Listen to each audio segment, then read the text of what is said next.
What's up, guys? Welcome to the Bolden Movement podcast. Welcome to season 2. I have a returning guest, Miss Chianti Blackmon. Welcome. She is the principal consultant of the Grace in Growth, Quality, Justice, and Transformation organization. Is that right? Mhm. Equity, justice, and transformation. Yeah. Okay, Equity, Justice, and Transformation organization. Hmm. And before I dive too deep into this episode, can you Hmm. kind of summarize or tell us what your organization does? Yeah, absolutely. So the Grace and Growth is about supporting individuals and organizations in their own personal work towards equity, justice, and transformation, right? So from leadership development to equity and inclusive leadership work, organizational change, and that can look in a myriad of ways. And obviously, there's an attack on diversity, equity, inclusion work, which means this work is even more necessary and needed more than ever. And it doesn't always have to look the way people perceive it to be. And so, my approach is about deepening understanding. It's about meeting folks where they are, and it's about supporting folks um, in their growth, offering grace to both themselves and to others as they're learning. It can be, I think personally, um, it can be easy to think that people should just get this stuff, especially because as Black folks, we live this. As someone who, is a scholar practitioner, it's something I'm studying. Um, but the reality is, I'll ask people questions that they've never considered. And you and I will get into this a little bit, but right, like, how are the ways where you socialized around manhood? you know, and people are, to think about, oh, my upbringing and what ways were affirmed and what ways were I was punished if I didn't fit this societal norm. And Right. so, I do individual coaching, executive coaching, educational workshops.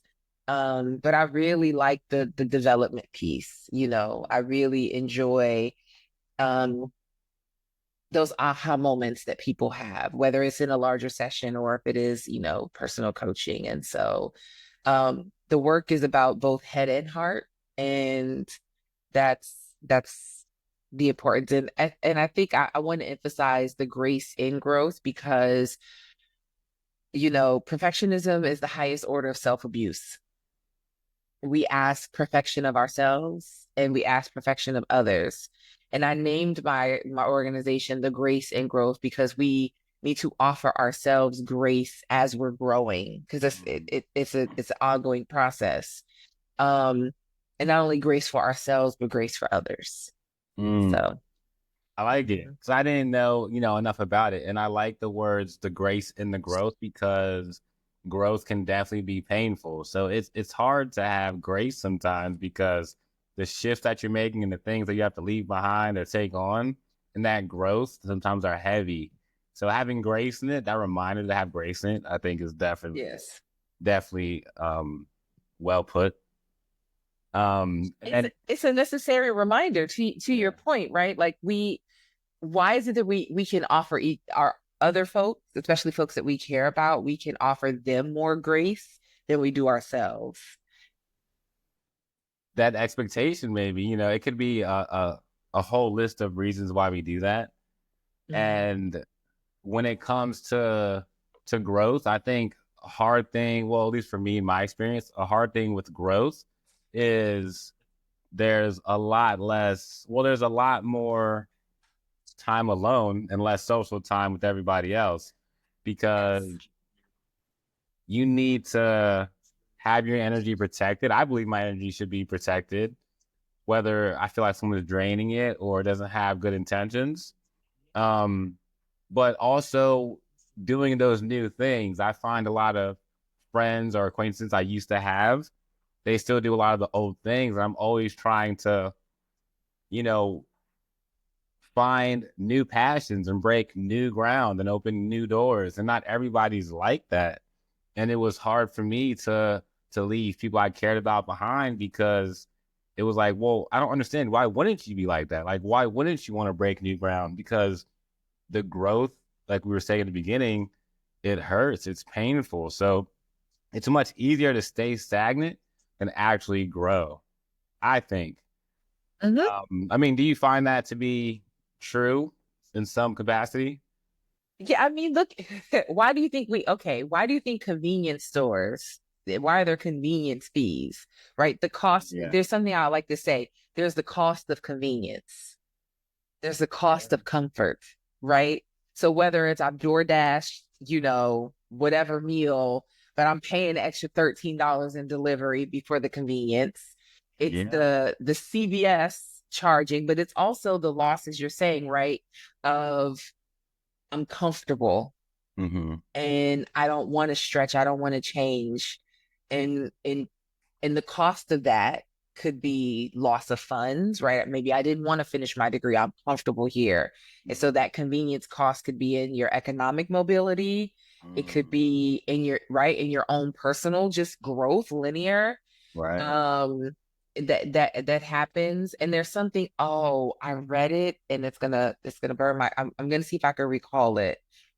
It's gonna irritate, it's gonna burn my cookies now that I can't think of it. But I read something that talked about um it was biblical, right? It was the I'm gonna try and summarize, even though I know it's gonna be all over the place. I'm gonna speak in draft in this moment. Okay. It's the cost, do you pay the cost, right, to stretch and grow now with being obedient to what you're being called for, Mm. or because there's a cost at either end. So you catching a deal on the front end or the back end. Because Yeah. ultimately, as a believer, right?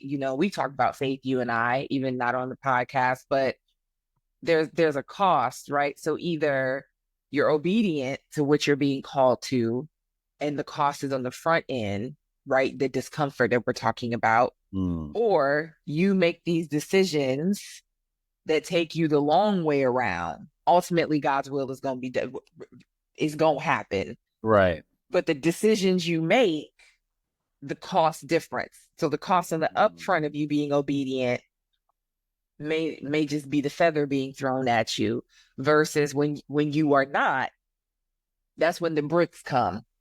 Yeah. On the, you know what I'm Yeah. saying? And then the cost is heavier. So I think that um I think that's part of it. The other side I want to acknowledge is also, George, not everybody wants we need people to be at all sorts of spaces. Right. Some folks are not meant to be the leaders in that Right. way. Like leadership is a myriad of different ways. Leadership doesn't always mean you're in charge. Right. Um, and some people are the visionary folks, and they're the organizational change, they're the structure. They have a vision, they can see a new way. And some people, it's like, nah, I'm good. I make a good living. Right. Like I like the way my life is, and that's also okay. And I think Right. for me, my hope for you is it's the understanding that just because you may want or see something greater for someone, being okay if they don't see that. Yeah, and that's tough for me because, like, for example, when I try to collaborate with somebody, like say we Hmm. want to do a class together or do something together, I always feel like, you know, there's a everything sounds really good at first, but as we get into it, I'm like, they're not quite like where I thought they were, and now I'm gonna have to carry Hmm. this. Or it's like, they're not really being like communicating, so I don't really know where they're at or like what's going on. And it's just like I have to remember that not only different people want different things, but different personalities work different. So if I'm gonna have Yes. a team of people, I have to understand the people that have different personalities and work different. Not everybody has my personalities. Just go, go, go. Like, why is it not done? Yes. I need the people that organize my ideas and my creativity, or I wouldn't be able to get anywhere, with all the ideas I have. So I have all these Mhm. ideas, but I need somebody who's not so high strung as I am to help me focus and organize my ideas so I know what to work on next. Like I need to know, okay, this is time to market. Okay, this is time for personal training. This is time for podcasts. This is time for continued education. This is free time. This is, like if someone's not there to organize it, I will get very overwhelmed. So that's Mhm. why I have to appreciate those different personalities and people in those different spaces that can be calmer and that can be more content with what's around them. Because Yeah. I'm never satisfied with what's around. Like every video and clip I put out, I'm like, why is that behind me? Look at the light. Look at my face. I'm talking too fast. Everything I critique about myself is how I feel like I can continue to grow. But sometimes I critique myself really, really hard. And it's not like I can just turn it off. I can't just tell myself to stop. It's like it always floods back in where I'm just, really coming down on myself to a point where either somebody else has to jump in and remind me to just focus on one thing, or I have to take a step back and look at all that I've been doing. Okay, I am Yeah. making ground. Okay, I am making progress because a lot of days it doesn't feel like it.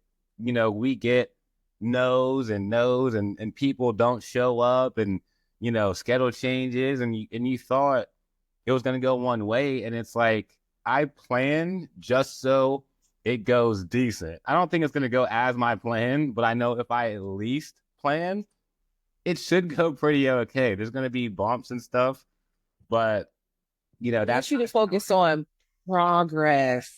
Okay. yeah, It's like big sister loving on you right now, right? Pro Progress, not perfection. right, That's the thing about life, right? Like there there is no perfection. All we can do is incrementally make changes. There is no arrival, because as soon as we have right. arrived, then it's like, oh, I could do this, or I could tweak this way, or I Yeah, could look at this, right? And right, so progress. So when you think of first episode, first thing, when you first started personal training to where right, you are now, you can see the progression rather than, oh, I got to be the top. It's just, we just constantly tweaking, right? It's just, right, there will always be something.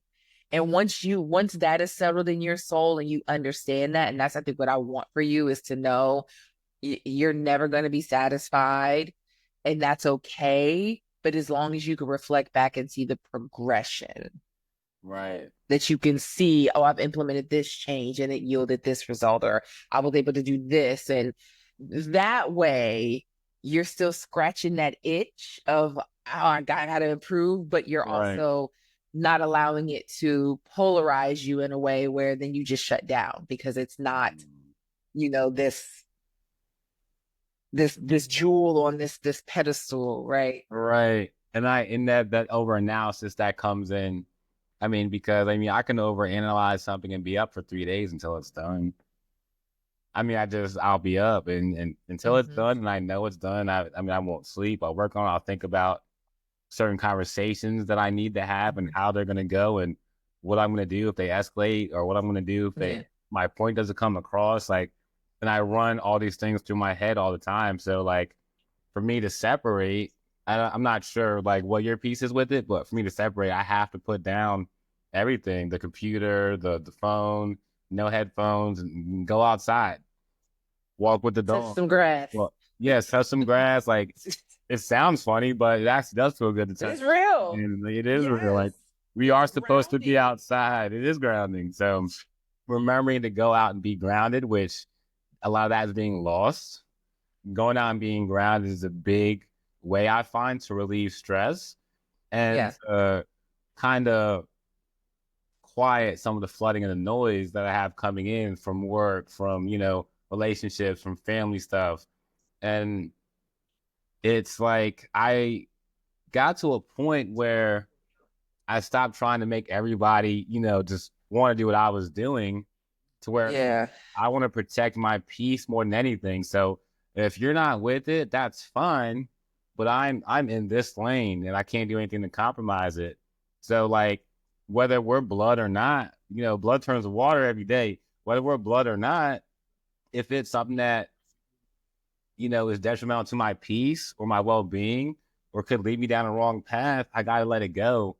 And a lot of people have a hard time with that I used to be acquainted with because they want me to be the same person as years go on. And I don't want to Mm-hmm. be the same person. So it's like, it's frustrating to me that people are frustrated with me because I want to leave them behind and do better. And I get looked at as, you know, like I'm trying Well, to be. well, I think it's hard when,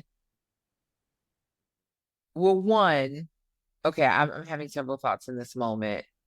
Okay. You and you wanting to do better, the way you communicate it can be complicated because what, and this is also other people's projections that could happen, but it's like, oh well, I want to do better, and the inference of that is, oh, so what you trying to say about me?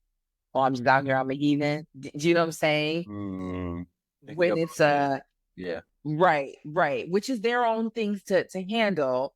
But I think what I hear you're saying is the way that I live no longer serves me in a way that is aligned with what I see my purpose is. And so I am making a choice to not live in that way. If this is working for you, that's fine. Just know that how we used to hang out is no longer okay with me. Right. We could do this, we could do Right. this, we could do this, but just know this is something that I don't partake in anymore. And so, if you're gonna do that, you do that. Just maybe we're doing other things together now. Right. That way, and again, not that you're, because I think it's complicated when there are things that have been stigmatized, whether it's drinking, whether it's Yeah. the way you spend money, recreational drug use, what have you. Whenever we're changing, but you do also have a point, and I think this is important. When folks are used to seeing you fractured and broken and operating a particular way, there may be a piece of them that feels affirmed by that area of you that perhaps now that you are no longer in that way is calling them. There's like a conviction on their spirit. Mm. And that's where folks, right? I remember having this conversation with a couple of my Lion sisters.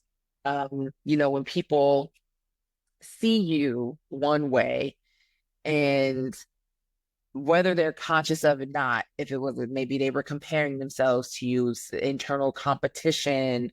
Um, but what I think the core of it is we all have a sphere of influence, all of us, whether we recognize it or not. In small ways in which we live our lives, subconsciously, I don't think people understand how powerful, by living authentically, you are mirroring, and I don't want to say giving permission, but you are showing the possibility of other ways of operating that may disrupt what we thought we had to do, right? And so that's the power in it, is when you're showing people other ways of being, of living, of existing. And it's like, no, George was comfortable this way. Like I like that. And him being out doing this and doing this with me made me feel this way. And it's up to that person to sort of self-interrogate, like, why am I uncomfortable if he no longer parties like this, or if he no Right. longer, if he's committed to doing his meditation or whatever it is, right? They have to do that, their own internal work. But I think there is something we underestimate the influence we have in one another's lives. Just again, I think we give each other the permission for authenticity by being our most authentic selves, whether consciously or not. Like, you ever see someone where you're just like, they live in a way or operate in a way where you're just like, I didn't even know, like, that's so courageous, and it's just Yeah. them, Yeah. but you feel inspired by, and that's what I mean, Yeah. right?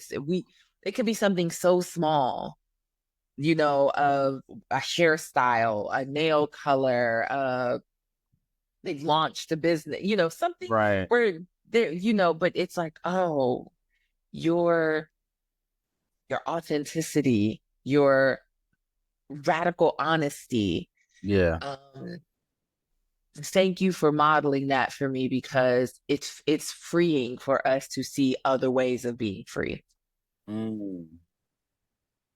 So I guess, I mean, maybe I'm getting it right, but it kind of goes both ways because some people want to see you change and they're inspired by it, and others are kind of Hmm. like, we have the facade of like who you were, and we can't really unsee that. And the hardest part for me is the family members that are like that, the blood that's like that. It's not just like Yeah. friends from school. It's the people that you didn't think were not going to be in your arena. Those are the ones that are really not saying anything or not giving you the confirmation that you thought you would get from them. So I think Mhm. it I think it hurts more from the people that are closest to you that you thought wanted to see you strive. And it's like there's layers to it. It can't be as simple as Yeah. they don't want to see you strive. Like I know it's not that simple, but that's what it feels like at times. Yeah. Definitely. What I guess my question to you is, um, what does their affirmation of you give to you? Like, what does these family members, when they have, if they were to affirm you, Well, what is that giving to you versus not? You know what I'm saying? I mean, what and I feel like I know the answer to that because I do a lot of self-reflection Hmm. and what I felt like growing up until I was, school age 5, 6 years old, I felt like I wasn't and couldn't be seen by adults, especially in my household. I just thought they just couldn't hear or see me. And Okay. I felt this again when I was 18 because when I was 18, my sisters were off at college. My parents had already been divorced and my mom was working nights. And this is an age where it's like, I just started driving. Like I can get into anything pretty much. Right. Hmm. And it's like that not being seen by your own parents. It doesn't matter if the whole world's applauding me, they still can't see me. So I'm always going to have this in the back of my head, like, I'm not there yet. I'm not good enough yet. Like, why can't they see me yet? Why don't I get the confirmation that I've been working for since I was born? The two people that I want to see me the most can't see me. So it's always in the back of my head, like, I'm not doing Mm. enough. It's not enough. Like it's not the avenue that they wanted, but I have to make them see that my path can work too. And that's hard work. So, are you doing all of this for your parents' acceptance? Do you feel like this is your greater purpose? Do you feel like this is what, you and I share a similar faith? Is this what God is? Because ultimately, God is who you're supposed to be pleasing, right? Mm-hmm. And not not your, and so even if you don't get the praise or what, or to be seen in a way that resonates, because they may see you, right, but they may not Right. see you in a way that resonates. And I think this takes it back to even what you were saying in terms of like folks on your team. That's why I know those evaluative assessments, people think they're cheeky, but I think that they also give great insight. Like there's a, what shape are you? What color are you? Myers Briggs. All of that gives you information because that's why people love the five love languages, because there's a way that you receive love, but it may not be the way that your partner or your parents Right. express love. So your parents may be expressing love in a way to you in a way that you may not recognize. And they're like, no, I'm doing this, I'm doing this, I'm doing this. Right. And but that's not, you're looking for the words of affirmation. Mm-hmm. And your parents are like, it's the, we're letting you live here. Which, acts of service, right? And it's like Yeah. we're loving on you in this way. And you're like, yes, but I need to hear it. And they're like, Yeah. but we're supporting you in this way. And so I Right. think that's part of it also is Mm-hmm. who are you really here to serve, and what is your Mm-hmm. greater purpose for? And then two, understanding the ways in which your parents express love may not be the way that you best receive it, or other people in your life, right? And so you could recognize, okay, this is how they're expressing love. This is how I best receive it. Mm. But just because I receive it differently doesn't mean that it's not love or care or that they don't see you. Right. I mean, that's a very good way to put it. Maybe they do love me just in a way that different language than what I'm expecting, what I want, or what social Mm-hmm. construct has been put in my head of what I think that, It's supposed to look like, supposed to yes. look like, right? So, I have to be careful of that part too. And, when it comes to like my higher purpose, like who am I serving? It's like my work for me to be at that higher level, that higher vibration. It's the kids that were like me. Like, how do I get to mentor these kids? Like, if their dads aren't going to be there, like, I can mentor them so they don't go through stuff that I went through. And I feel like my bigger work is sharing my story and try to heal some people that maybe going down that wrong path at a young age, then they can fix it because maybe they don't feel seen by their parents. Maybe their dad's not there. Maybe this and that. And if I can connect and use my story to heal people, that goes further than the gym and further than training. So, that's what I think about when you say that. And that's, but I mean, and that's where you're hitting the nail on the head, right? You're on the nose, as we say. We come from very collectivist communal communities, right? There's a reason why the quote, it takes a village, because I can't think of a society.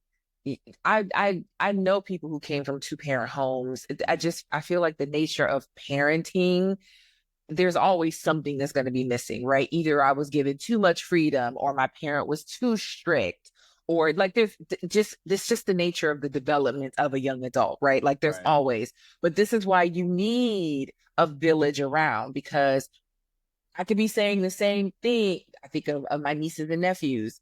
Their parents could be saying something, but they hear it from TT. Oh, okay, and I'm gonna listen there They hear because Titi different. said Yeah. it. Yeah. Right, right. Or their grandparents or their friends or their cousins, right? Like that's why we need a community of folks around you. That's why the importance of mentoring. And I've shared with you, right? I had a big sister, the Big Brother Big Sister program. She was in my life for the better part of 30 some odd years. Um, and very transformative to have Kim in my life. So for you to want to be a mentor to serve in that way, we need that. I'm a product of that, and I love that my mother thought enough to let me put my daughter into this. She was like, you're the oldest, you have younger siblings. So it'd be nice for you to have like a mentor or something like that. That my mother thought enough, to do something like that for me. And not to take any way of the way that she loved on me and herself, but just the recognition of, again, multiple people pouring into these young folks. So I think you're on the nose with that, whether it is Yeah. a two-parent home, whether it's a single parent home, Right. regardless, folks need multiple voices to pour into them like we do. and and Yeah. and that's even as adults, right? Like even the mints, there's a difference, right? There's thought partners, mentors, and sponsors. Your thought partner, they bounce the ideas off of you. Your mentors are giving you a little bit more structured how to, if you will. The sponsors are like, I'm putting your name in the room, or I'm pouring into you, or I'm giving you money to go grow, to go be in this space. We need all of them. Yeah. Some people, you might need in a counsel, your counsel person, thought partner, however you want to name it. They could all be the same person. They could not. But even as Right. adults, we need that as well. So everything you're saying is making sense. Yeah. Right. No, that's very Mhm. true. And what I really try to the point I try to really get across to young men now that I speak to and come across, even men older than me, Mhm. is it's not about just being a protector and a provider. It's also about being able to lift somebody up in their own arena because you see women recreate themselves as time goes on. They get new friends, new crafts, they might switch careers. And a lot of men stay stagnant because they're too afraid to lead, because if they're providing, they feel like they can't take any risk at all. And now not only do Mm. they feel like they can't take any risk because they may be a provider, main provider, or half providing, they just give the rest of the family what they want. And the misconception is, if I just give everybody around me what they want, they'll be happy. But as we talked about, last episode, it's not about the stuff. You're not going to remember that stuff 20, 30 years from now. It's the relationships that you had. So it's like, even if you're not into, whatever craft maybe your wife or your spouse is into, you can still, give them that space to go do it. Hey, well, I go do this. You want to go do that? And it's like, just because it's not your arena, I think that's where the disconnect is. Cause it's like, I don't want to do that. That's, XYZ. And it's like, the men that I respect, Mhm. they were even mannered and they could put out fires like that. And it wasn't because they were dictative or because they were really loud. It's because the way that they go about the situations, you had to respect it. Everybody in the room was like, okay. Like, it's not like when somebody's screaming at you, it's chaos.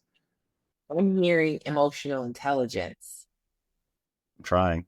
Like part of emotional intelligence, right? Right. It is. It's being able to read the room, Mm-hmm. and it's being able to know, okay, so we'll take it back to like the leadership things, right? Like whenever I Right. would facilitate an equity and inclusive leadership session, I would do this. First, I would have people there's like, what shape are you? If I know my team is mostly circles and squares, but my boss is a triangle, then I know the reports I give my boss need to be streamlined and bulleted. My boss triangles, they give them the facts and the bottom line. That's it. Mm-hmm. If I know I have circles are very community oriented. So my one-on-ones with them, we're going to start, how are you? What's going on in your life personally? I know I make that connection, right? So part of that is emotional intelligence. So to your point, those men that you said you look, I can read the room. I've caught this person. I know this person's going to respond more effectively to this, but I know I could work with this person in this way. Right. Or I could write reading the room. I think the other thing that you're speaking about, and there's been, I'm listening to so many podcasts about, so there's a loneliness epidemic, and it Right. is disproportionately impacting men. And Right. so when you think of 50 years ago, and it's interesting. I was listening to this it was this Trevor Noah podcast. When I find Yeah. it, I'll send it to you. Okay. Um, it, but he talked about, he was talking to this author who was like, with the loss of bowling clubs is where you saw a rise in other issues with men and loneliness, because men used to go to bowling clubs, used to have these spaces. There's Right. more and more demographic now, so in heterosexual heteronormative relationships, most of the men's social circle is because of the woman he's with and their friends, versus having his own group Yeah. set of friends, sort of interests. And so Definitely. I think it's interesting. One, folks need to be more open to trying new things, because you never know. I'd much rather respect you if you try something and you're like, oh, I didn't like that, then you won't even give it a try. Right. Right. So that's one. But then two, like having relationships. I listened to this other podcast, it was the NPR one, where it was talking again, it was a loneliness epidemic of men. And this man talked about how he was twice divorced because of how he handled the first divorce. He was estranged from his children. So on the weekends, he could go 72 hours without talking to a single soul because he had no outside friends. And he said it got so bad to the point that he was in the basement, and those like big pipes that come out like the through the ground, Yeah. that he found himself leaning against it because he was so touch starved. I audibly was like, oh, right. Like he was Yeah. that touch starved. And he Oh hadn't man. talked to any, right? He would leave work if he worked a half day without saying a word, no voice, no nothing, because he had no Right. social circles. So to your point, mentoring, having just getting out, having activities, but Right. also, you know, men knowing and feeling confident in who they are, Yeah. and being able to find, just like women, like defining womanhood on your own, defining manhood on your own. Like, what does that mean? And not letting people put labels on you in a way, Right. And I think for but men, you it's know what tough. works for you. Yeah. Yes. Oh I think for yeah. men, Oh the community yeah. thing is tough because there's pride involved. You know, Mm-hmm. because like brotherhood is different. Like when I talked to my father, he was in the army and he was on security at the Berlin Wall, right, during the Cold War. And it's like he had that brotherhood because he was in such an extreme situation, and Mm-hmm. they were tight. They had to be tight. Like this is life or death, right? Life or death. This is life or death, right? But it's like if you don't have like a strong brotherhood that you went through all something together, like as men, typically you don't just gravitate towards men and start a community. Like women have communities that are different than men. I just spoke about this. Women communities are such more uplifting because when you go to these male communities, it's a pride contest. I mean, the moment you hit the parking lot, what kind of car you drive, what you got on, like what kind of house do you So, in? Like but men is that's the different. Those people are question. different. Where does it become? But why does it become competition? Like that, and I don't know. I mean, and I maybe don't you can know. explain it, but I don't know. where does this competitive nature, right? This beep measuring I that think comes in, like the type it's of car. society. Because do y'all really genuinely care about that, or do you care about how other people see you? Do men care more about how other people see them Oh my than women? gosh, oh my I don't goodness. know, and I don't want to make a generalization, but I I mean, don't know. It's just thrown out there. I the don't way know. you're kind of framing this, it's like you're more worried about what this man is going to say about you than the person you have at home and how they feel about you. Like you feel like you have to show up in these ways, Right. You have to and have that that just sounds like mask some. on. So everybody has Mm, that mask on, and it's just like, sure. if you're not gonna be authentic, even in your free time, it's just like that's not a release either. No, so you're just always on, just tension in the body, just always if you feel like you have to perform. So what Right. I'm hearing is, where's the space that you have had, George, to just be your most authentic self, to be jovial, to be judge free, whatever, Um, to be able to just really take a mask off and just be like, do you have a space for that? I think that I had a lot of math for a long time, just to be clear. And I felt like I needed those masks to be accepted by my friends and my family. But as time went on, me being at home and me being in a relationship and stuff like that, I can be authentic at home. I don't have to put on a mask to be in a relationship or to make it work. And, I don't run from certain conversations. Like, there's conversations that I had in my personal relationship that I know a lot of people would just be like, just let it go. But I can't, because if I let it go, then what's it look like 10 years from now? Mhm. So I'm always trying to do better, but I still feel like everybody else wants that mask. So when I leave the house, I have to fight with how authentic am I going to be today? And I had to look at like my videos, the way I'm talking, and it's like it became robotic and I was using a different voice. And like when I started just using my natural voice and being more authentic, it felt better and I started to grow. Like I was more confident in that because it's not like I have to keep this mask on. Oh, did I bring the wrong mask today? When you just Yeah. you don't have to really think about. And sometimes I say things that I gotta say them unapologetically. Like this is what it is because certain boundaries have to be set.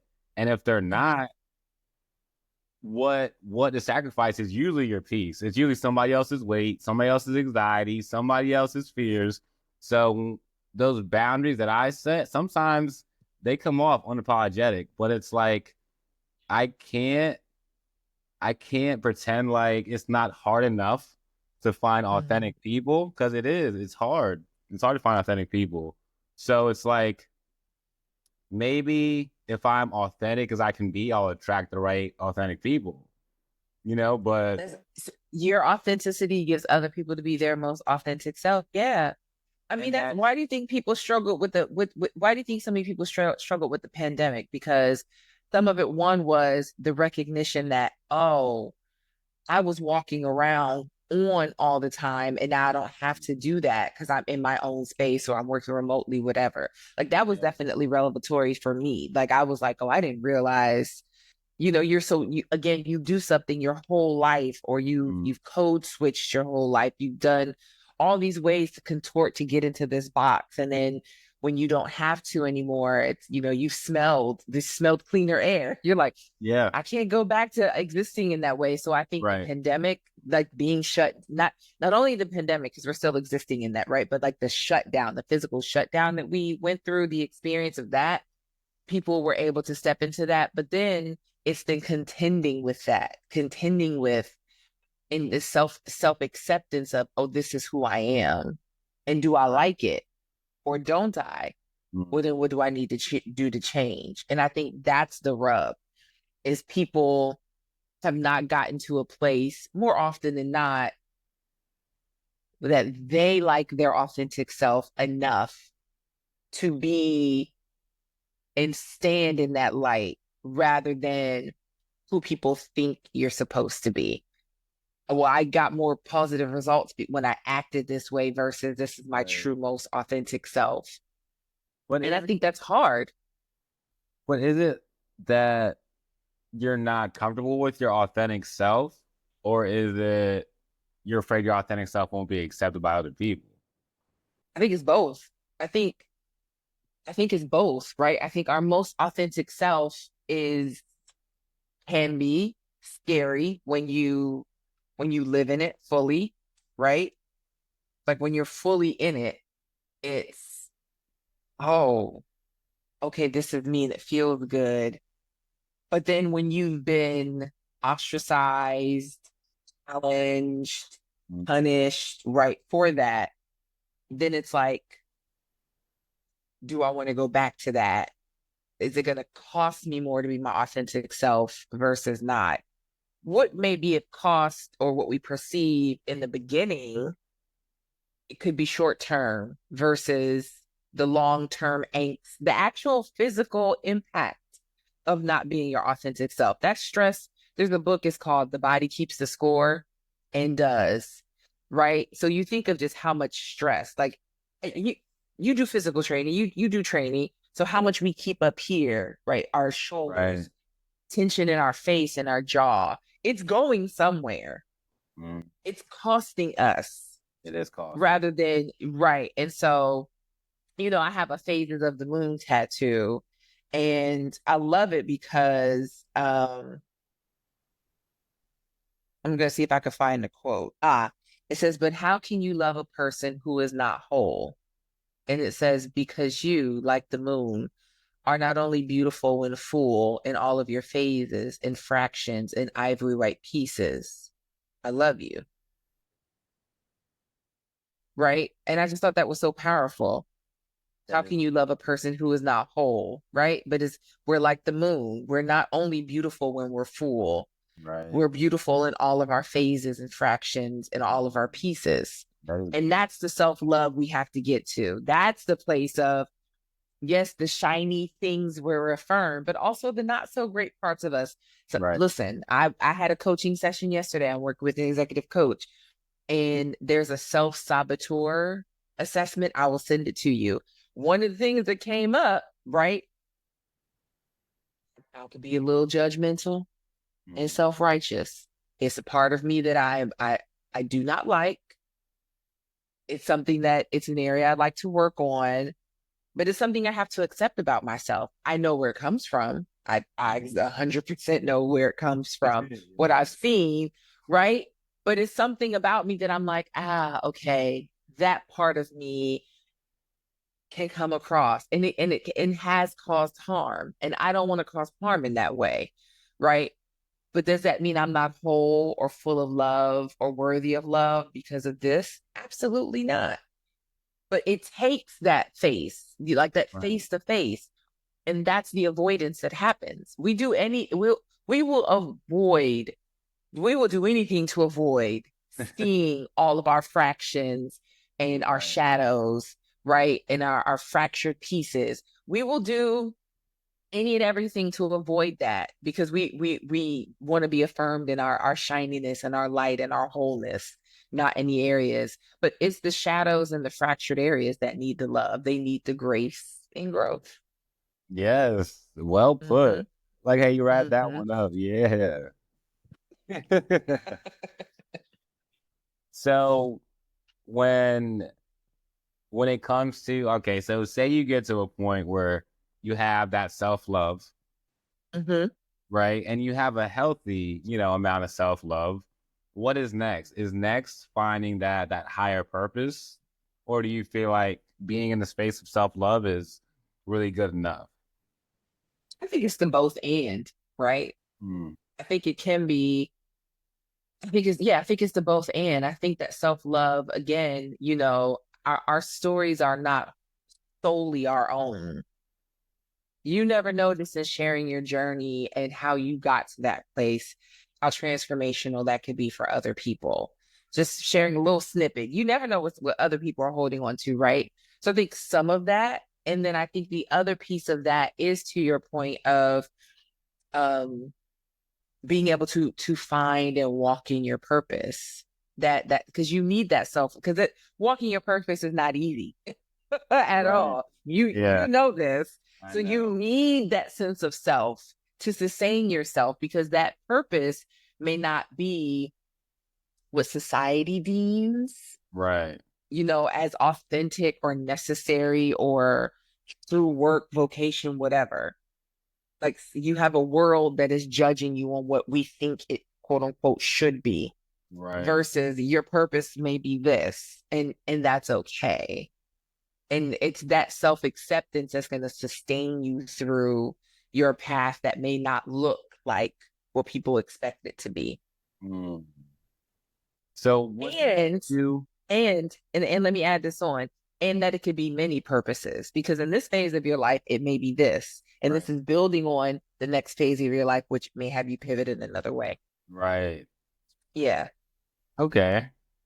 So then, so what do you do with um the piece of okay, you're operating in your purpose, Mm-hmm. and not everybody can maybe understand or see or want to see or accept that shift.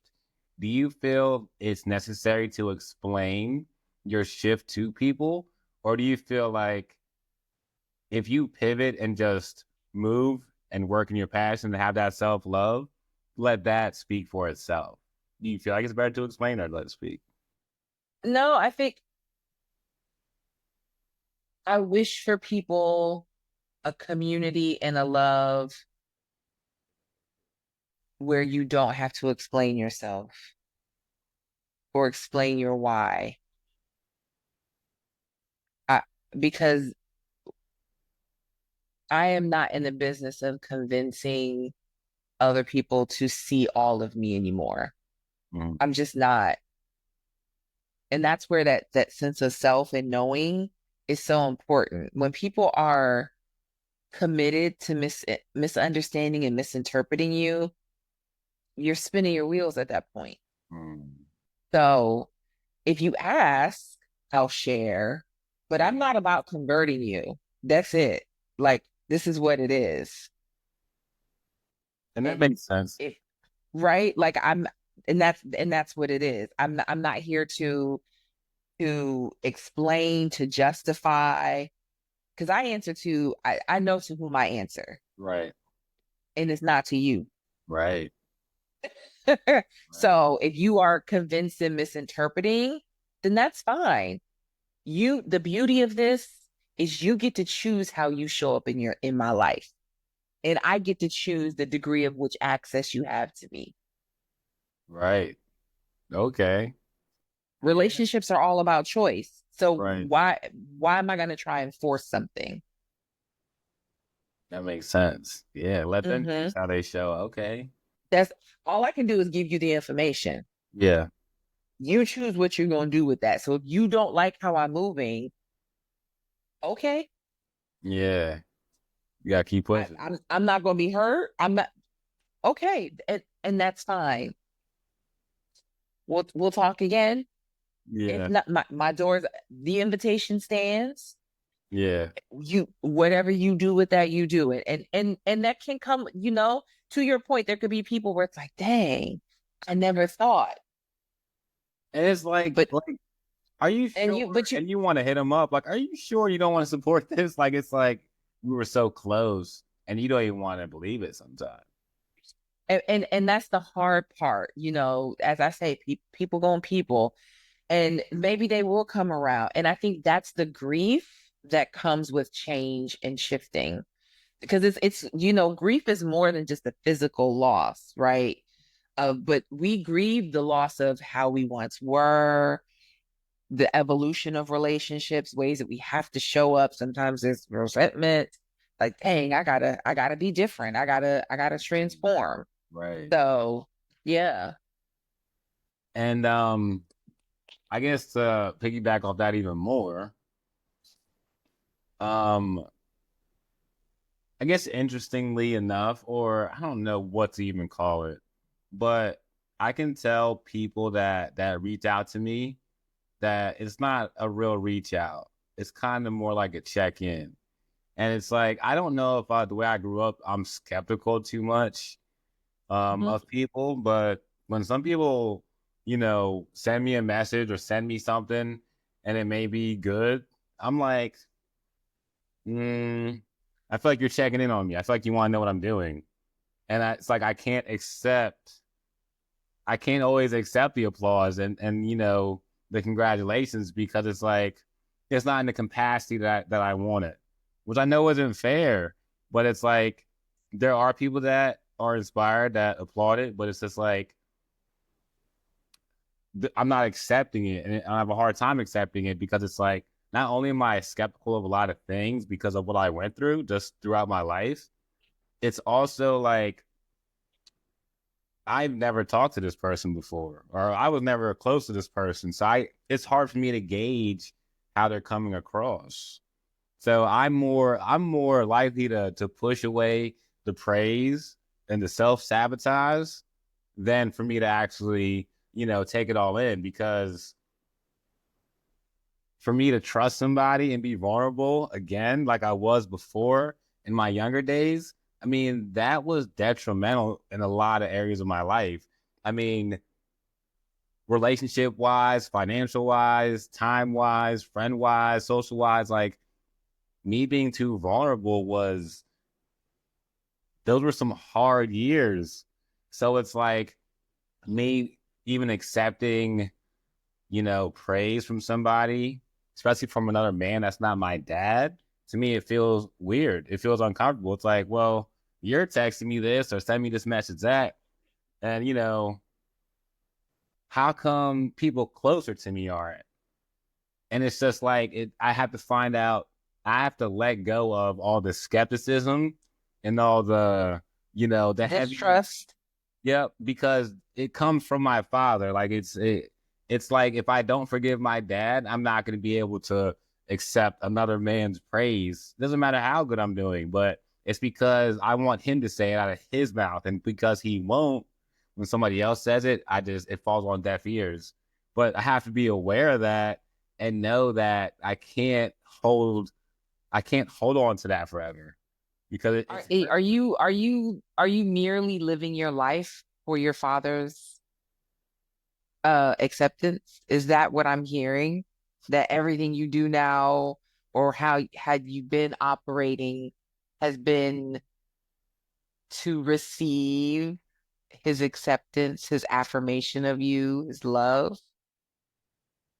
I think that's a big part of it, but I think it comes from both my parents' acceptance, Okay. because, even though I've been in the fitness industry since 2015, and, I've been certified and everything, and I get my continued education, to them, I didn't go to college and get a real job and get a degree. So it's kind of like on the outside looking in, you're still figuring it out, because you haven't gone to school yet. I don't see no degrees hanging up. I don't see this and that. That Hmm. personal training certification isn't looked at like that in their eyes. So it's like until I let That's go a of that, credential. It's a credential. I took a real test in session center. Like, it was hard. It was a tough test, but it's like something about their acceptance and their approval is stagnating my growth, and it's making me not hear, the praise and the goodness and the positivity like I should. And I'm aware of that, but it's just like it's hard to shake. It's hard to shake. And Yeah. don't want to live through my parents or just to be accepted by them. You know, I want to do better than they did. I want to do better than my dad did. I want to be there, more than he was. So, my kids or people I mentor don't feel the way I felt. All the abandonment and stuff that they can't let go, later in life. But it's just like I don't even know what exactly I want them to say to me. I just want to feel like they accepted what I was doing. And right now I don't. Yeah. And I think that the challenge for you is going to be getting to a place of accepting that it may not ever come. Yeah. You know, you may not ever get it, ever. Right. And what do you do with that at that point? And forgiveness, I'm sure you have heard this, but I'm going to state it because I think it's important. Forgiveness is not about them. It is about you. Like you forgive, and forgiveness doesn't look one particular way Right. also. Like I'm reading a book right now um on forgiveness, and I'm really enjoying it because it's really breaking down multiple ways of forgiveness and disrupting the notion that it has to look and operate in a linear way. Um, but the forgiveness of the forgiveness, and also I think the expectation that you have, right? Like where do you see the humanity in your parents versus the archetype that we have in our head of what our parents are supposed to look like or be like? Because they are human and Right. fallible also. That what I'm Right. saying? And so they're working through their own stuff that may have nothing to do with you, but their own lineage that's passed down and you know what I'm saying? So I think that's the $1 million question, George. Do you continue to hope and seek, or do you get to a place of acceptance and forgiveness, one of yourself for having these expectations, right? And then two, um, for the ways in which you have asked, because I have heard you say that you have asked for your parents to show up in particular ways and Yeah. forgiving them for not doing that Right. also. Right. And it's much easier said than done. It's like I can Oh, forget. yeah. Yeah, it's I'm still working in that. And I feel like, when I can fully accept that, then it's a whole nother a level I can get to, you Yeah. know, mentally, intelligent wise, the way I can help people. If I could get that perspective and that acceptance better between my parents and heal a little bit more or heal all the way, I'd be much more of a tool, inspiring person to other people. But I still hold this weight But that, you no, stop. You are now. Remember we talked about the moon? yeah, There yeah, is no arrival, George. right, The beauty is in the journey. Your journey is going to model for us all, right? It's not until you, because if you keep waiting for you to have arrived, you're gonna be waiting. You know what I'm saying? You're gonna be 98 still waiting. the way, yeah, But it's the journey. It's being able to say, "Ooh, I handled this better this time than I did last year." right, Or, "Ooh, I was able to, okay, yeah, that hurt, but it rolled off a little quicker." Do you know what I'm saying? It's yeah, being able to see, oh, my dad didn't respond in this way, but he did in this way, and that felt okay to me. I can mhm. see that, right? So And it's the incremental moments. yeah, it's a small moment. It's just it's so incremental where it's frustrating though. That's the thing. I want what I want when I want it right now. Yeah, But that's George, not but how it you know works. that's not life. Yeah, I know that's not No, how it works. But I mean, that's my business mind. The business mind is like, all right, let's get this done. Why is it done? Do this instead of that, so it's done. because it's I go in humans. conversations like that. Yeah. You're dealing with humans, right? Like this, we're not. It's not operational where it's like I give you $5 for something that was $2.50, and I know I'm getting that back. Right. Yeah, I Because know. It's not like that. you know, girlfriend number one may respond differently than girlfriend number two, number three, number four, but number six may be like number one. What you know? What I'm saying? Like that's just not. Yeah. Yeah, that's not the best way to put it.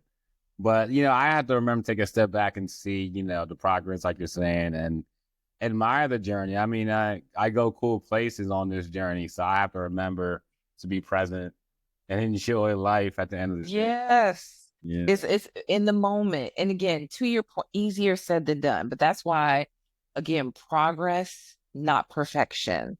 Because if we keep striving for it, it's just leading you to continual disappointment versus, oh, I can see the progress. Oh, I handled this better. Or I can see the growth.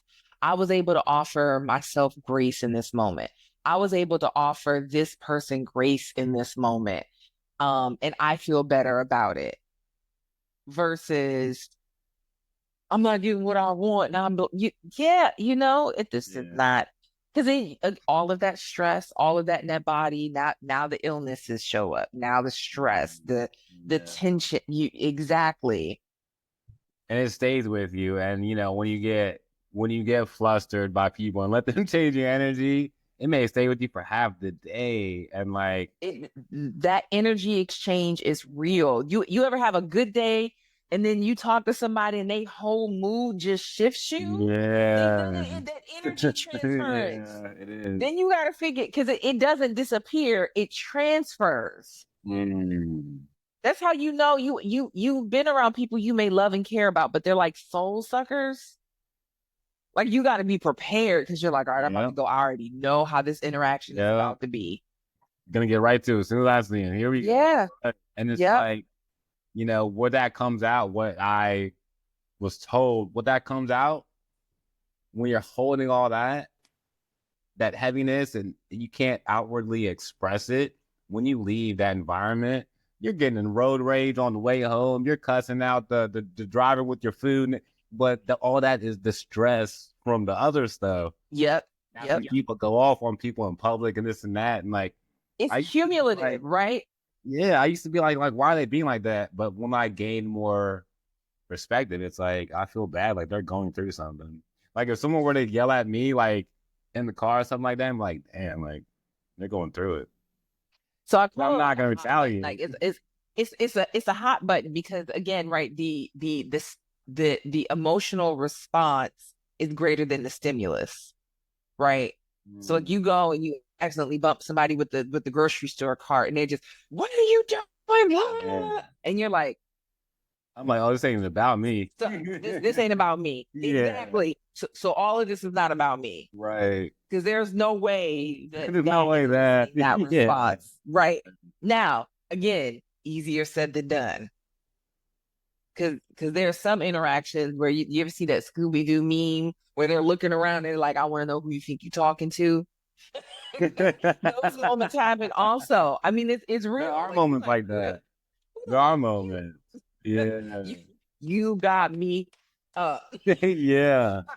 And then here's but here's but taking the moment to being like again, and that's I said this. Well, we cannot control how people react or respond to us. All we can control is how we choose a response. Easier said than done. I feel like that's the theme of this. Easier said than done easier because said than there's the done. moments, right, where you're like, yeah, this is not about me. But if you've had that interaction too, that's when people are like, oh, you got the right one on the wrong day. Yeah.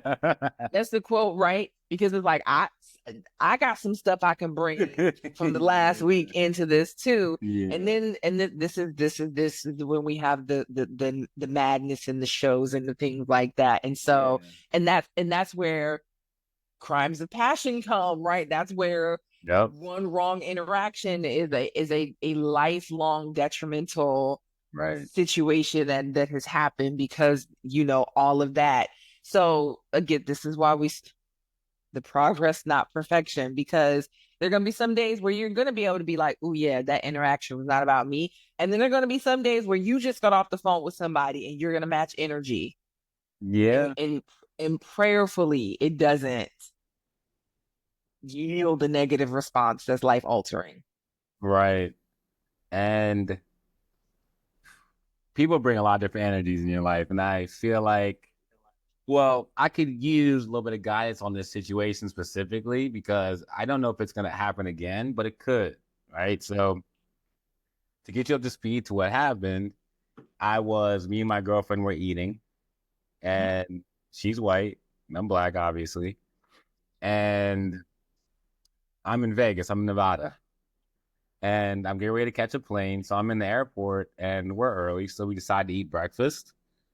And our waiter won't look at me, right? And it's fine. Like, they won't look, but it's fine. Like, she can order for me. Like, I've been through worse, whatever. So our food comes out, we're eating, and our waiter doesn't come back. Like, no, your waiter comes back, like, after your food comes out. How is everything? She just didn't come back. And then she went to the table next to us and asked them how they were doing, and they got there after us. And then when they were done, they got their check, and they were getting ready to leave, and we don't have a check. She never came back. And now I know what's happening. Right? So he's not coming back. We gotta catch the plane. So now I have to decide how I'm gonna handle the situation. So I have to go find another staff member because my waiter won't come back because he doesn't want to serve me. And I'm like, well, how do I pay my tab? Like, my waiter won't come back. Like, oh, I'll get her. And I'm just like, how am I supposed to pay and leave if my waiter won't come back, like, with the check? So she gets my waiter, the bartender does, and then when the waiter comes back, she still doesn't look at me. She doesn't apologize or say anything. She just puts the receipt on the table and looks at my girlfriend. And it's like, it was making her upset because she could see firsthand what a black man may go through even to this day. But for me to even get any bit of aroused or frustrated, I'm the scary, angry black guy who's going to get kicked out the airport. So you can subtly be racist. You can subtly, put those jabs. But the moment I react, it's all going to fall on me. So, I have to bite my tongue. But this is the only time I didn't leave a tip. And it's like, am I blocking my blessings by matching that energy? Do I think of that person as a human being who's going through something and tip them anyway and, be nice anyway? But in the moment, like, it hurts. It doesn't only hurt, it's embarrassing. I have to Embarrassing for who? For me, You're embarrassed by somebody being racist towards you? I'm embarrassed because now I have to speak up on it. And now the whole restaurant has to hear me complain about how I was mistreated. And You're embarrassed by standing up for your rights. You're embarrassed because you're asking someone to stop dehumanizing you. I wouldn't say embarrassed, and I don't want to minimize how you're feeling. It's an uncomfortable situation. It's uncomfortable and it's frustrating to have to advocate for someone because you're like, you're still dehumanizing me in 2025. Like, this is still happening. This is the thing. And it is. We want to act like we are still living in a generation of people who literally experience segregation. Right.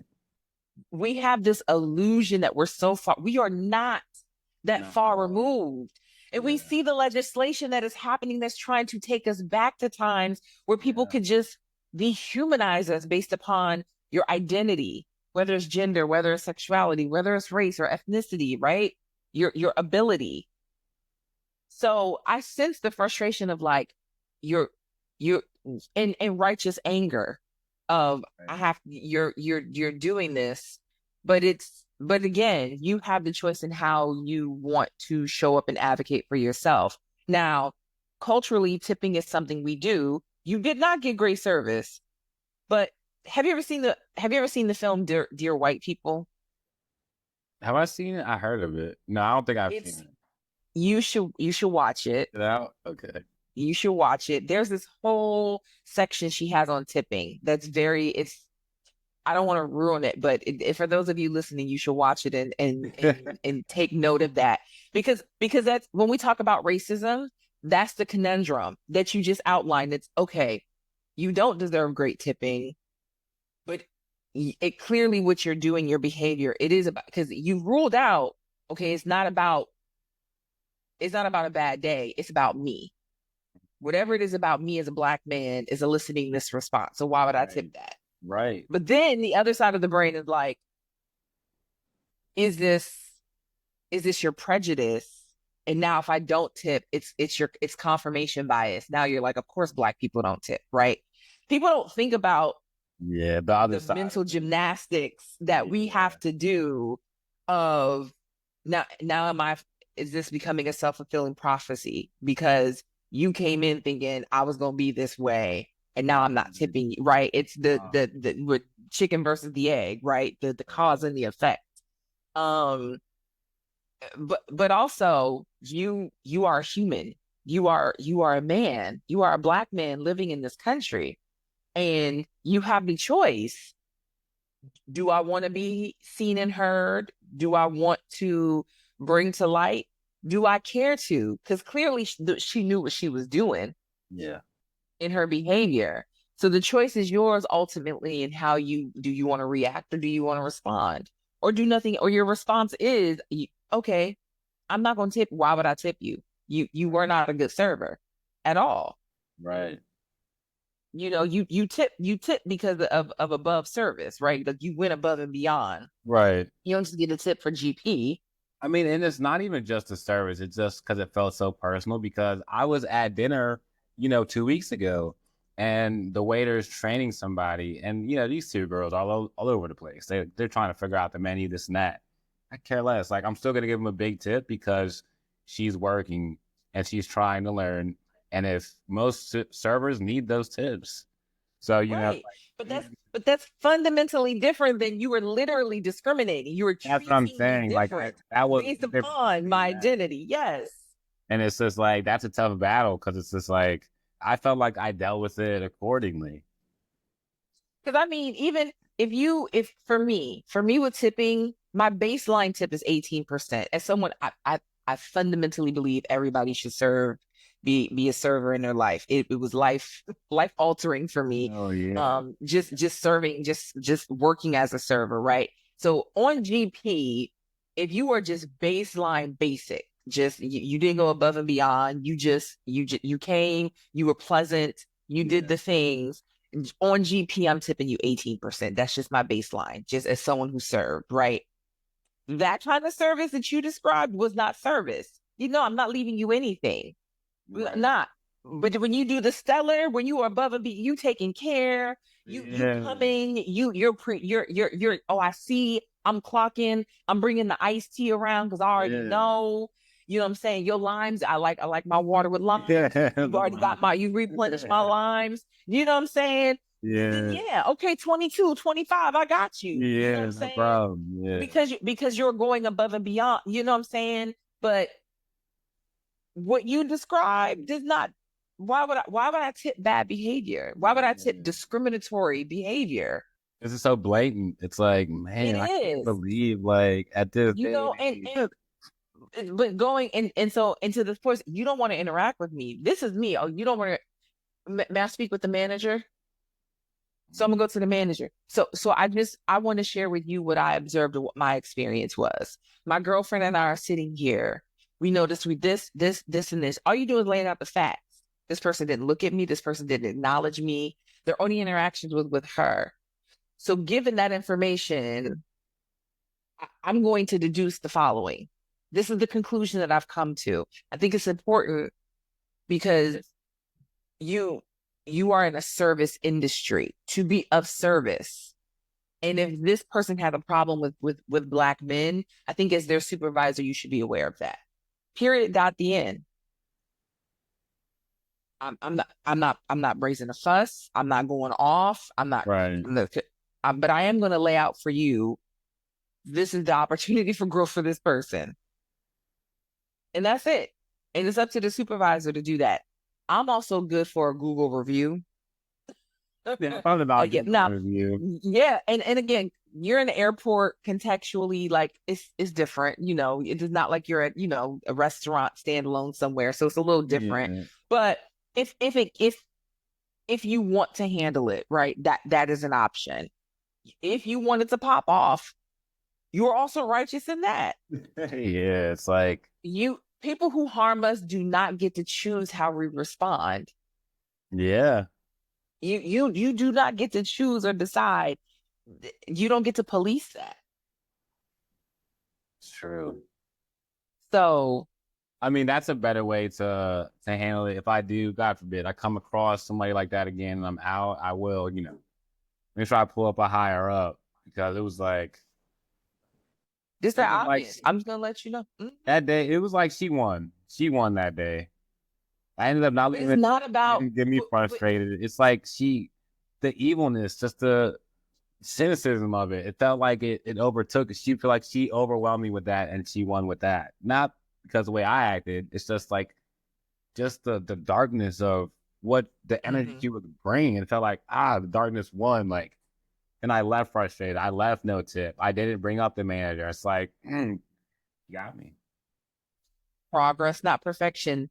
Now you have different ways of thinking Yeah, I about had it different when ways. it happens again. Yeah. Yeah. This way you okay, I didn't handle it.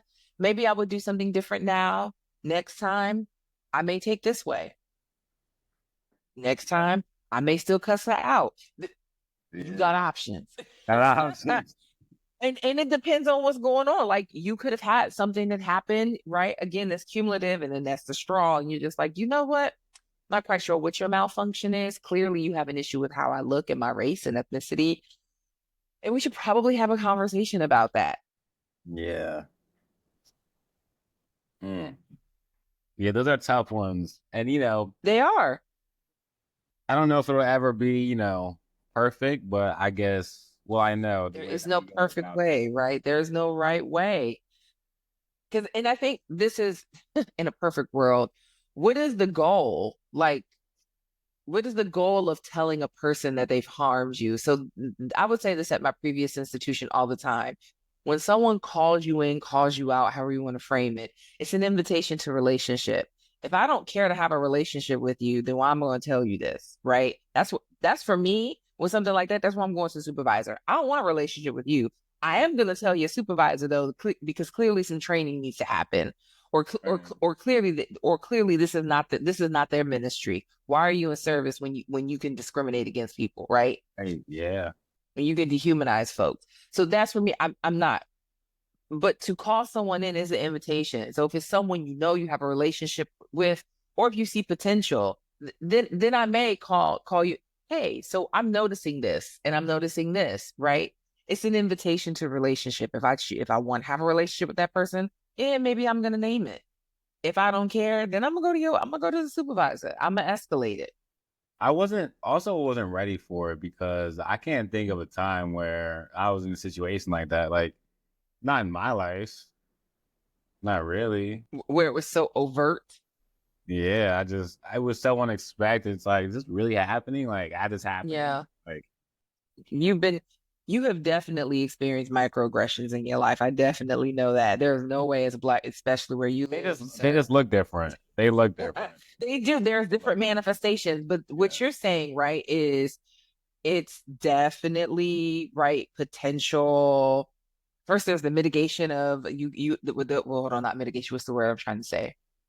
There's the cost risk analysis, right? Of what I saying something. Mm. Then is the very real reality of you notice that. Then it's like, do I want to eat here? Because if you're not even looking at me, what if you did something to my food? Like these are literal cost risk Right. analysis that we do. Right. and so all of these things. And then do I have the mental capacity and do I want to bring it up? And sometimes it's like, I don't even want to engage in this. I'm not. And sometimes it's no, I'm gonna say something. Mm. It's And a people hard. fail. It is. And people want to act like we don't have these issues. And it's like, yeah, we Still do. do. We still do. Very much. Yeah, man. There I it's have a whole list of stories of those situations where it's like, tell me you don't want me here without telling me you don't want me here. And I can go down the list with the stories of where that felt like, yeah.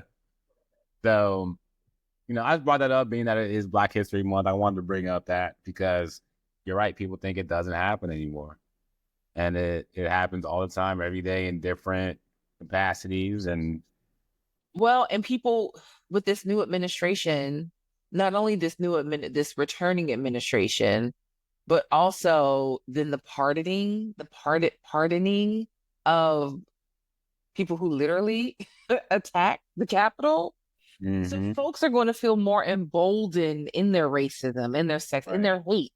Because they People are got going to away feel with more it. emboldened. Exactly.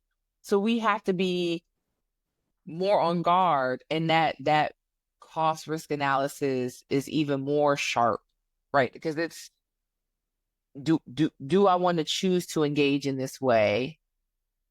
Is this gonna cost me my life? Is it Right. gonna cost me my livelihood? Mm-hmm. And what, by me naming this, what is the desired outcome I want? Because I'm telling you, is this really gonna change your heart in this moment? You knew you was being racist, Yeah. discriminatory. There's nothing to be You know said what you was there. doing. Yeah. Yeah, you know what I'm saying? Yeah. It's one thing, it's like, oh, I didn't realize I was microaggressing you. I didn't know this comment was perceived or received in this way, right? That's one thing. You blatantly not looking at me, you looking at my girlfriend. My girlfriend is looking at Yeah. Yeah. But I mean, now I know how to handle it. And, I would spread that, reaction and that problem solving skill to other people, me. to other men, to other Black men. Like, if you feel this way, bring up somebody, because it's so easy to argue and to stand up and get, because you're frustrated. It happens all the time. And it's just, you get to a breaking point some days where it's like, this is the last You person got, to be like this to me today. uh-huh. And then they get the wrath of everything you were holding in, and it's so easy to explode like that. But it's like, especially as a Black man, you have to be careful how you let your emotions come out, because even some words can be considered assault. It can be third degree, just by cussing out the wrong person, you get third degree assault. And then what? It's just like, maybe I took it too far, but I can't say nothing. So it's like, articulating properly to the right person is what has to be learned by Black people. It's not like we can go in somewhere and raise a storm, and like maybe and Karen and can. that and that is the system we exist in. So when people talk about like oppression is still not, or we're not dealing with it, just the fact that we mentally have to do that it's a literal quick calculation. If I respond in this way, what is the risk to Right, myself, to my livelihood, my life? right. That we have to operate in that way. The fact that that is an additional burden, Hmm. right? We minimize that so much, Hmm. but it's so profound. We're swimming in it. We code switch and uh, adjust ourselves so quickly, unconsciously, all the time, without even thinking about it. It's almost like we Placate feel, to the dominant culture all the yeah, time. like we need to. I feel like it's like It's survival. survival mode. Yeah. It's like almost like you have to conform certain days, or something bad may happen to you. And it's not like you're the one in the wrong. It's just because you have the nerve to speak up about it, which I think is tough. It's tough. Just the fact that you speak on something, you could get reprimanded for it. It's tough. Not even, but again, not even reprimand. That's the thing. Is beyond reprimanded. It quite literally could cost you your life. Yeah. Yeah, you don't know what would happen. You Yeah. exactly. And that we make that quick assessment. Like it happens so rapidly where it's like, oh, if I interact in this way, like we run the calculation Yeah, what could happen? more often than not. So sometimes we don't. Sometimes you And don't. it just You're right to it. sometimes we react and sometimes we react and it is what it is, right? But again, that's what I try to explain to people. It's the fact that you don't even realize how much we shift and mold and adjust Yeah. just to survive. Just to survive. This is You don't survive. even know that this is how we exist in our bodies. Yeah. That perspective, people don't know. I'm glad we get to talk How about it. fortunate, how fortunate that How you forth, can exist and don't you don't even have to think about it. Yeah. Like I'll man. take it to gender. It's so funny where well it's not funny, but funny in that way. But it's interesting. Um this man was like, y'all talking about you'll take the bear, you'll take the bear. Who's gonna protect you from the bear? And it's like, do you not, or is that not landing for you? You're not there. We'll take we Yeah. need protection from you. Yeah. You know what I'm saying? Yeah. It's like if you're not, then we don't need the. Why are you not picking up what we're putting down? Right. And it's like, yeah, that was such an interesting thread. If so, for those of you listening or watching, the context was like, why women choose the bear over the man in terms of safety, and then a man responded was like, "Who's gonna protect you from the bear?" And it's like, we needed the protection from you. Like the writing was on the wall and Sir was Right. not picking up what she was putting down. And it was like, and the people, and to see men respond after it, like, oh, we're the threat. And it's like, yeah, for some people, yes. Yeah. In some instances, yes. Yeah. Yeah, you can be. Yeah. Yeah. We that's the very real thing. And so the privilege of you not having to think about those things, right? That kind of protection. So Mm. it's yeah, it's deep and complex. It is deep. When you're walking, we all, we all of us have privilege identities, right? Whether it's your nationality, whether it's ability, gender, race, sexuality, faith, um, Mm. to be a Christian in this country is to be privileged in this country, right? And we can go deeper in this particular type of Christian ideology also. Right. But yeah, all of those things, but the reality is um, we're all making calculated choices. Right. Right. You have to. You have to. Well, I won't go any deeper with the day to day of Mhm. mask put on and off and you feeling like you have to conform to this and that because that can be a whole different topic. That can be a whole different Preach. topic of that. So, I delve into that. I'll hold off until I do see you again. Hopefully I do see you again. And First. and we'll wrap it up there. And Okay. I think there's a lot of good things in this episode that people could benefit from. So thank you again for coming on. Absolutely. Thank you for having me. It's I'm never not going to take an opportunity to chat with you, George. Thank you. I appreciate that. Thanks for taking it. Yeah, of course. Right. And Thank you for trusting me oh yeah. in this way. Yeah.